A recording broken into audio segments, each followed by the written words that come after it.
tips to have a healthy and active life without the need for alcohol. Welcome, everyone.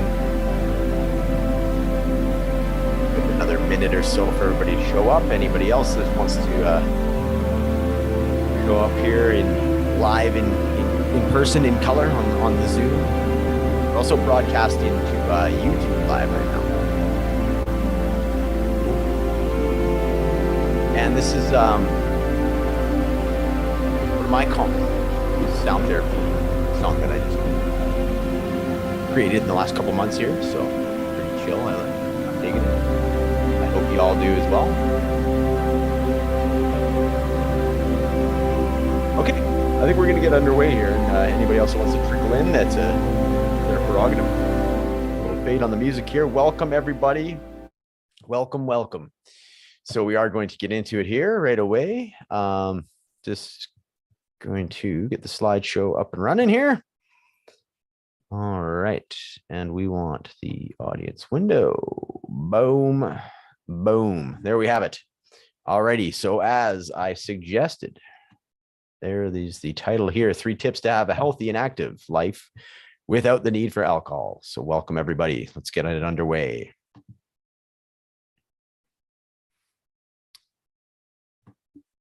There we have it. Get my floating head out of the way here. So the opposite of addiction is connection. Now, there's a fantastic TED talk of a similar name. You should be able to Google it. And this kind of blew my mind at, a few years ago when I heard that idea, that premise. As you always say, the opposite of addiction is recovery, where it's this gentleman had a very good case for the fact that it's actually connection. The fact that we are sort of out of alignment, out of connection with ourselves and the people around us. And that's what creates this, this vacuum, this need to continue this behavior that's harming us, that being the drinking. So I've come up with the 3 connection points here, with that being new groups, adventure, and with yourself. So you got to remember to connect with yourself. So new groups, this is what I call white belt activities. That's like sober groups, exercise groups, support groups, AA meetings, things like that. This will really help you develop this new sober identity that is coming forth. And remember, novelty promotes creativity. So the newness of something, the newness of this group and exposure to new people will also, make you more creative and also keep you more engaged in that sense as well. So a connection through adventure.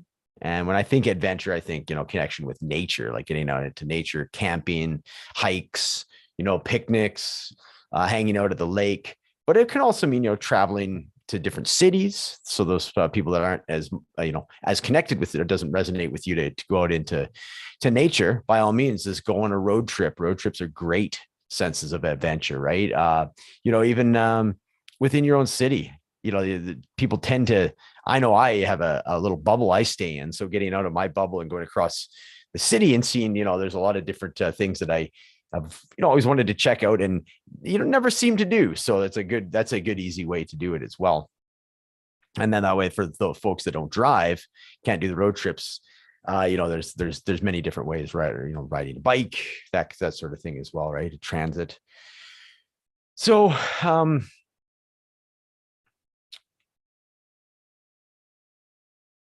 what else can we say about adventure? Yeah, the dynamic of there's a dynamic opportunity through adventure to really expose this new sober identity of yours to new people, new places as well through this adventure. And the idea of adventure is to push your edges of your comfort zone in a fun way, right? And just remember, like, adventure is obviously subjective. So as we've mentioned, like a picnic out in the park can be an adventure for those that are stay-at-home types. Whereas for others, you might want to, dive out of a plane, or with a parachute, of course, or, backflip out of a hot air balloon with a bungee cord. Who knows, right? Rock climbing. There's a huge spectrum of adventure, which is the great thing about that. And of course, with self. So remember that recovery is all about reconnecting with yourself. The new groups and the adventures act as a mirror for the self-work that you've been putting in. And this is where I bring up the spiritual side of recovery, whatever that looks like for you. We don't need to, get into the religion side of it, but the spiritual side is definitely, this is where it comes up, and we'll get more into that as the slideshow progresses. And finding a motivation greater than yourself to keep you anchored, whether that's a loved one that some people, I know for sure people have used, like, I don't want my child to see me passed out on the couch anymore, things like this, and really having that anchoring statement that keeps you, it keeps yourself connected with yourself and why you're doing this in the first place. So all about me. I am Thriving AF, which is a double entendre for thriving as fuck and thriving alcohol free. So I am a recovery coach, story work coach, and a certified breathwork guide and sound therapist. I was a daily drinker for all of my 20s, including a trip to the hospital for acute pancreatitis in 2008 at age 27. My rock bottom moment came in 2012. I attended my first AA meeting at that point, which led me to 3+ years alcohol free. I then attempted moderation, thinking that I had been cured from alcoholism. I tried everything to prove that I could drink like a normal person with a 0% success rate. Ever since then, I've been thriving in my best alcohol-free life. I recently quit my career of 23 years to pursue my dreams as a coach, helping support other like-minded, motivated people to grow and change for the better. And back to our lovely friend here, alcohol. Some statistics to go through with you guys here. Alcohol sucks. 3 million deaths worldwide from alcohol each year. This means 1 in 20 deaths is alcohol related. That's from the World Health Organization. Harmful use of alcohol is responsible for 5.1 of the global burden of disease. Alcohol costs. Yes, I was right the first time. Alcoholism costs $224 billion annually to society. It's just pathetic. All right, right off the AA website here, it mentions this, references that 27% of AA members stay sober after year 1, and a mere 13% stay sober between the years 5 and 10. So what do we do? How do we beat these stats? I just go right back to basics: body, mind, and spirit. So body, there must be before we get into there must be a connection and a balance between the body and the mind and the spirit. The body, it's all about staying active, moving daily. This could be a walk outside, just a walk around your house. And the thing is to realize is that, you can do a very effective 10-minute workout at home without any equipment, just body weight exercise. And it's important. There's a lot of folks working from home right now. And, it's easy to just kind of stay seated. There's a lot of sedentary jobs that have been created over the years as well, right? It's people are sitting more. I think there's a phrase, something along the lines of like sitting is the new smoking. So, it's very important that you set yourself a timer every 80 or 90 minutes, get up and, make sure you check your posture, check in with your posture, change your the physicality in your body. And that could be something as simple as literally just walking around your house, doing 50 air squats, a few push-ups, a few sit-ups, and before you know it, you've really changed your, not only your physical side, this is your body, but also the mental side, which is a good lean into the mind here. And I love the idea of the term active relaxation. This means your body and mind are relaxed, but you are still engaged.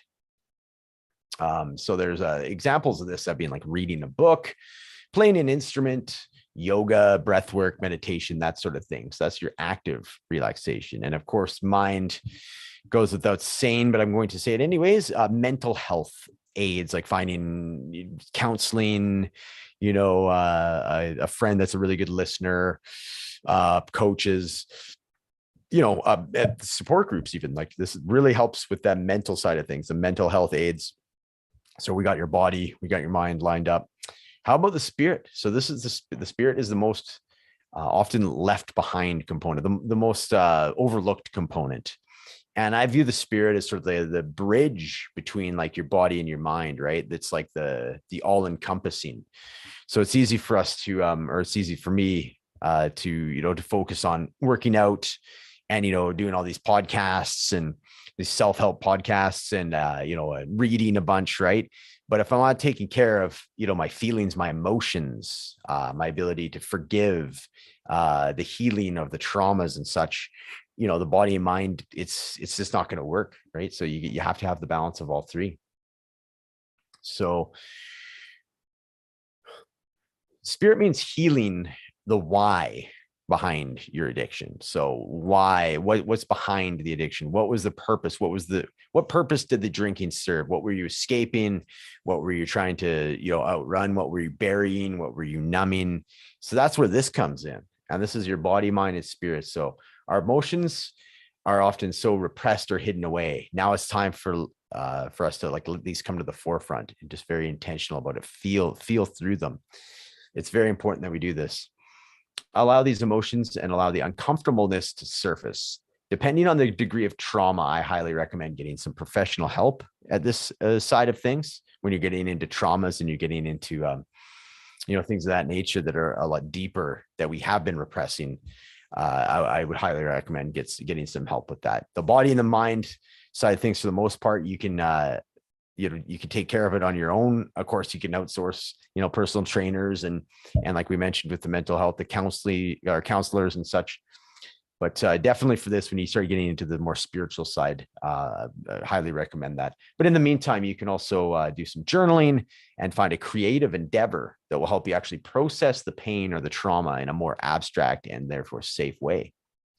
And one last thing I'd like to mention here, cravings last 10 to 15 minutes. So using this basic framework of body, mind, spirit, using some of these activities that we've mentioned, the 10-minute workouts, 10 minutes of journaling, 10 minutes of meditation, you can really help stomp these cravings out. Okay, so 3 common mistakes in recovery. Actually, by that I mean 4. So alone time. This is especially dangerous if you're a solo drinker in the past. Your mind will say, no, no one will ever know. You can have a couple of drinks. Nobody knows. And that's where the addict mind has leverage. Be aware of how much time you're spending alone. Remember to intersect with reality as much as you can. Getting out of your place, calling somebody, any interactions that keep you from staying in your own head. And I got this. The 3 most dangerous words that you can ever say to yourself. This type of comment comes up when your ego leads you to believe that you have been cured from alcoholism. This was my big mistake. And just remember, you are feeling good because you're taking care of yourself. So stay on track. Stagnant environment. It's been said that you can't recover in the environment that fostered the addiction. Now, I feel that's a little too black and white, but you get the sentiment of the statement. The environments to watch out for include certain friends' houses, could be your own house, routes to work, restaurants, any familiar, setting where you previously drank, musical concerts. There's many, many different ones. I'm sure it's unique to you, just to be aware of them. So change up your environment as much as you can.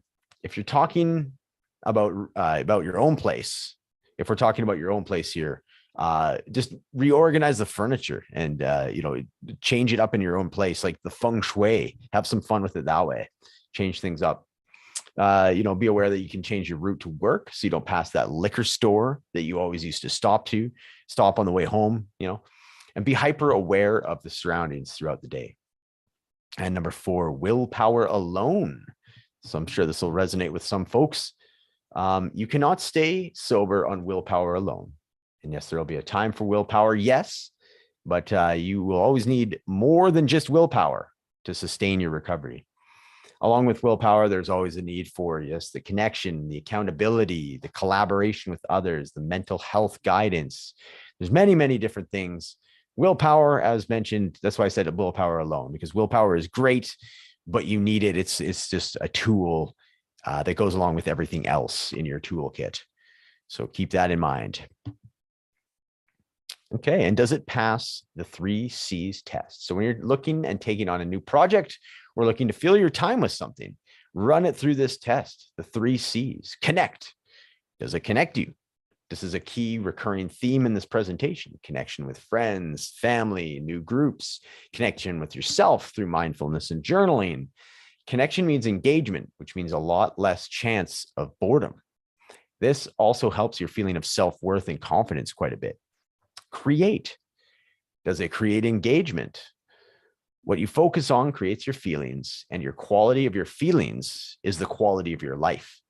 Engagement can be in the form of action. It's like a physical activity, or the active relaxation that we mentioned, the yoga, the swimming, meditation, reading, journaling, you'll realize that engagement excites behavioral change. I will say that again.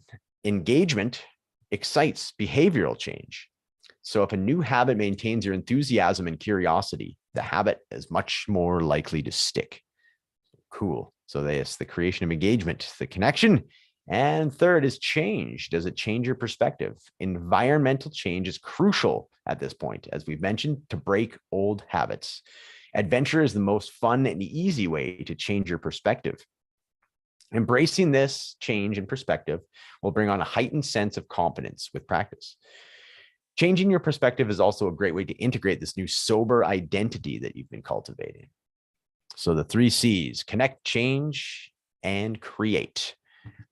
And here we are. We've finally gotten to the title screen as come to be in the slideshow here. 3 tips of having a healthy and active life alcohol-free. So this is applying everything that we've been talking about with the body, mind, spirit, the 3 C's, some of these different activities.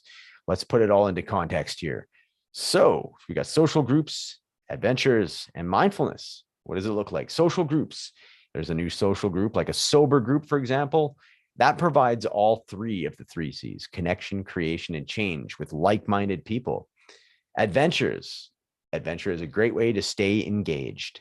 Walks. I highly recommend nature walks, as well as exercise in general, are huge components for successful ongoing recovery. An active lifestyle is great for the body, mind, and spirit. That's where adventure comes in the context of how we've been talking about everything else. And mindfulness. Mindfulness will help you address the why behind why you drank.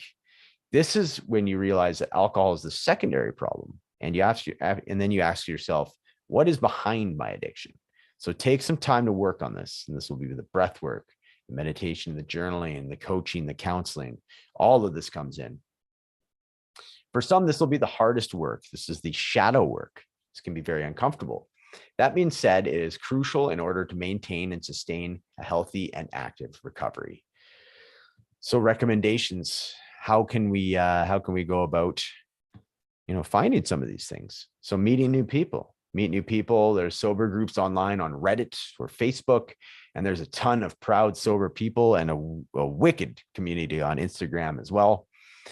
And you'll be able to find AA groups very easily if you just look online. Any town or city, generally speaking, we'll be able to find one very, very close. And exploring new activities, so sort of the adventure side of things.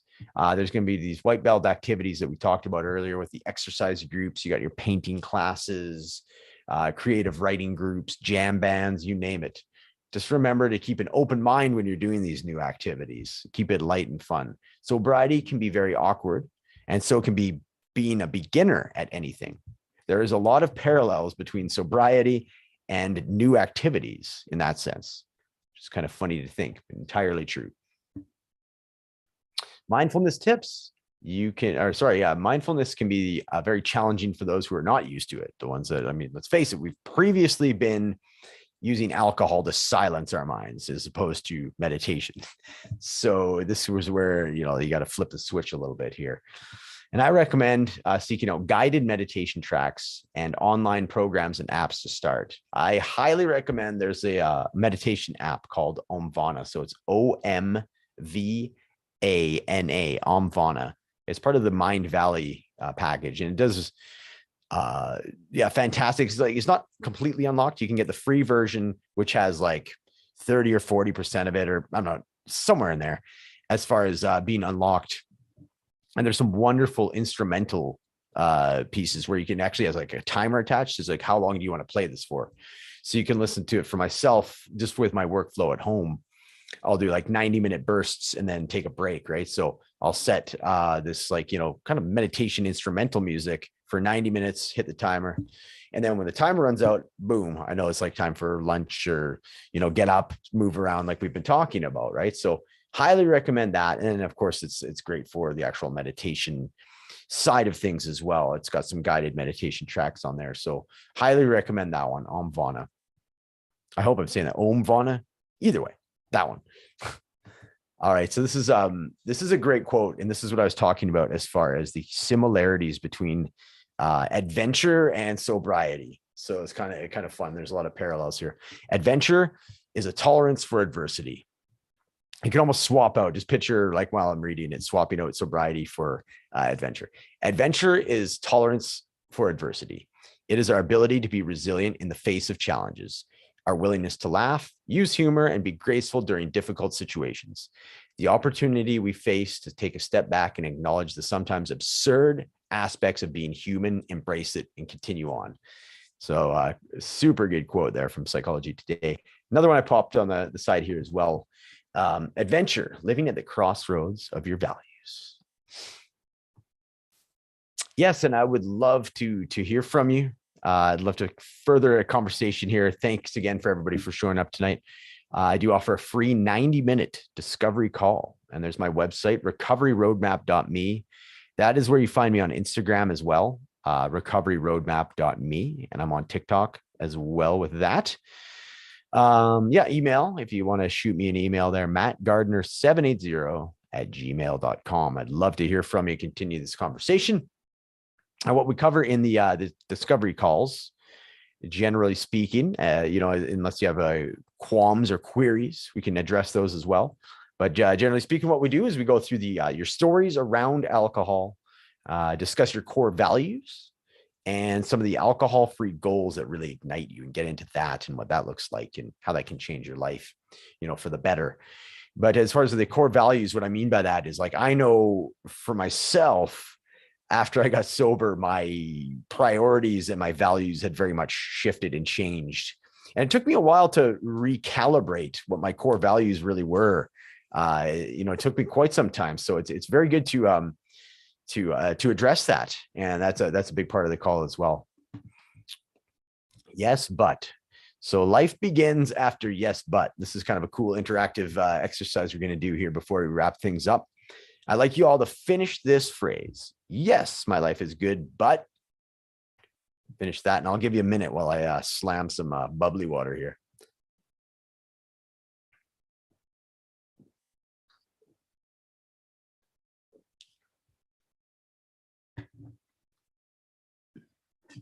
So yes, life begins at yes, but.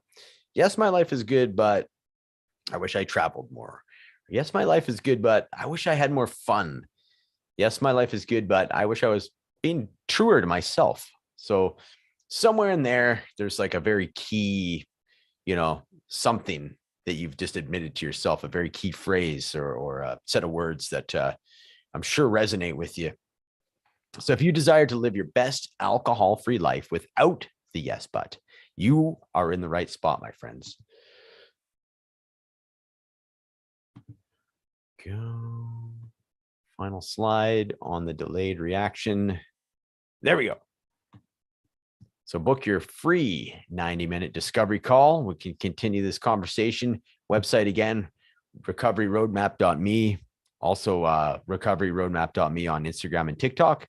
mattgardner780@gmail.com. And I will leave you with one final quote here to kind of wrap things up, put a bow on everything. Attitude is the difference between an ordeal and an adventure. So are you living through an ordeal, or are you living in an adventure? So reframing, it's all about perspective, and it's all about discovery. So book your discovery call. Thank you all for joining me tonight. Fantastic. I hope you got a lot out of this, the slideshow. I had a great time putting it together. And just thank you. I can't thank you enough. And really look forward to talking to you guys sooner than later. And I think that's it for tonight. If there's any other questions, by all means, reach out to me on it's just through email there. And I think a lot of you guys on Instagram already, like, we follow each other and all that. So by all means, reach out and just give me some feedback. I'd love to hear what you guys think. But other than that, have a great night. Have a great weekend. And man, I can't believe it's May already. That's pretty crazy. The year's going by very quickly. But have a wonderful spring, a sober spring, and we'll talk to you soon.